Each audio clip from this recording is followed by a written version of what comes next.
Before I get started, I do want to let everyone know that there will be a link in the description of this video to my 8-bit style Godot game. You can play it in the browser, and I'd appreciate any feedback. So I joined the 8-bit game jam on itch.io. It seemed like a really interesting opportunity to sharpen my game development skills and learn more about Godot and game design in general. There are some limitations described in the jam. The screen size can only be so big, and you want to use the color palette that you'd have, in a retro NES style game, and you want to have music and sound limitations similar to those kind of games. So I was excited to see how I could push myself with those kind of limitations. So the tools I used were Godot, which is free. I used Chiptune, which is also free for the sound effects. I used, I'm going to say this wrong, Bosca Cioli, which is also free to do the music. And then I put my music and sound effects into Audacity and exported them as an MP3 with a little bit lower quality to make sure that I was going to be able to meet the limitations to upload the game in HTML5 format. And then for my visuals, I used Sprite, which does cost a little bit of money, but I recommend that if you are going to be getting into doing pixel art, Sprite is just a great all-in-one tool, and it was very effective for using the NES color palette because there's just a pre-loaded color palette that you can select right there. As soon as you download the software, you can just switch to the NES style, and it's very quick and easy to get that look with Sprite. Now, I think if people want to use just totally free tools, they could find a way to get this style of art for free. I just like using that tool.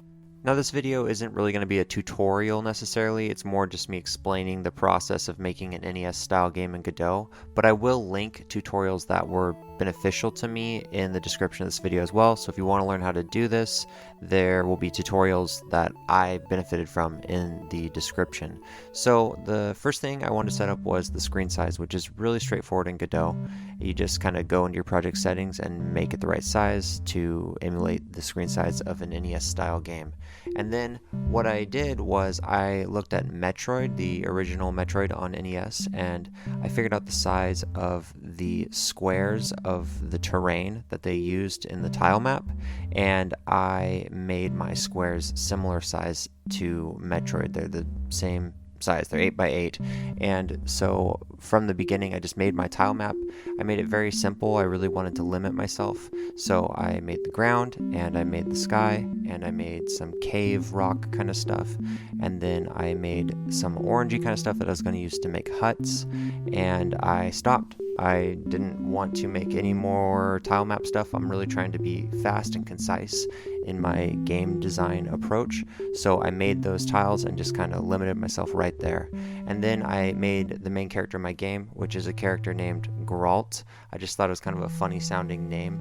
The theme of the game jam is ancient history, so I did a couple Google searches and watched a couple YouTube videos about the Iron Age and the Bronze Age and Germany, because for some reason Germany just kind of stuck out in my mind as a cool ancient place that I don't really think about too much when I think about ancient history. And so I went back to Metroid style art, and I kind of just looked roughly at what Samus looks like in that game, kind of counted the height and width, and then made Geralt kind of similar proportions. He doesn't quite fit onto the terrain as well as Samus does in the original Metroid, but I still think that it works pretty good for this game. Made a basic enemy, which is just the bat for this early section of the game, and then I added in some items. And again, in Godot, it's not particularly difficult to set up items. You will just create a scene and create the item, and then you'll have some kind of signal to communicate that if your character is overlapping the item, this is the code you want to run. It's not particularly complicated. It was pretty straightforward. So most of my workflow was hopping back and forth between Sprite and doing the animations, and then exporting them as a sprite sheet, and then importing the sheets into the animated sprite node on Godot. And it's just a really straightforward, kind of fun way to approach doing the game design. Now, back to the sound that I kind of mentioned.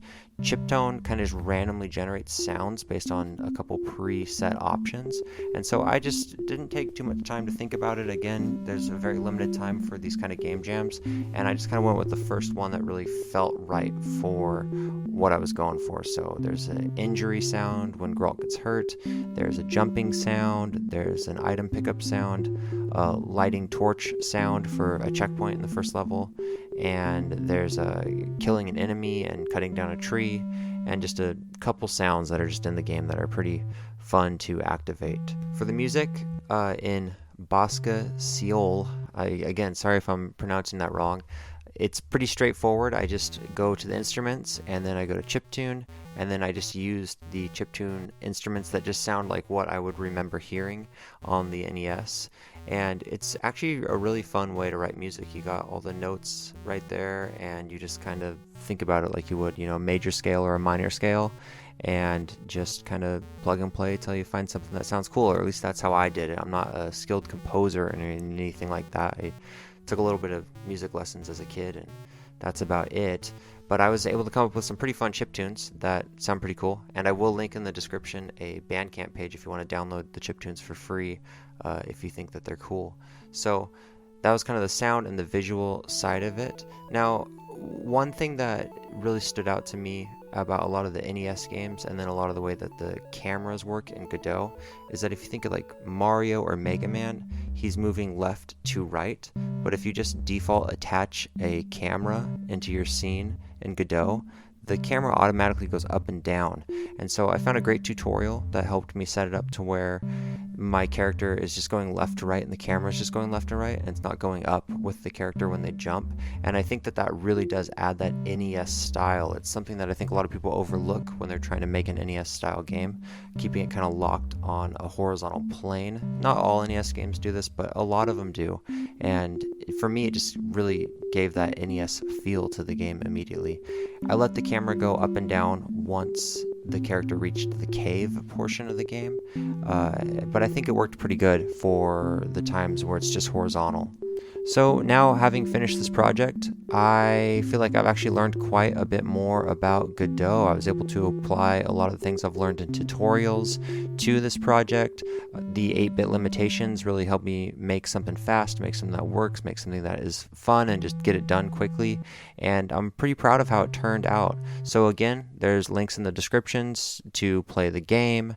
And if you play the game and give me some feedback, I'd really appreciate it. This is my first devlog. This is the beginning of a whole new journey for me. So if you're interested in following me or supporting me or seeing any of my upcoming projects, please subscribe.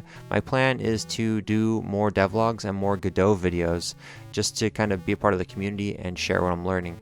So thanks so much for watching. Please like and subscribe, and please check out my game Geralt and the music, and I hope you have a great day. Thank you.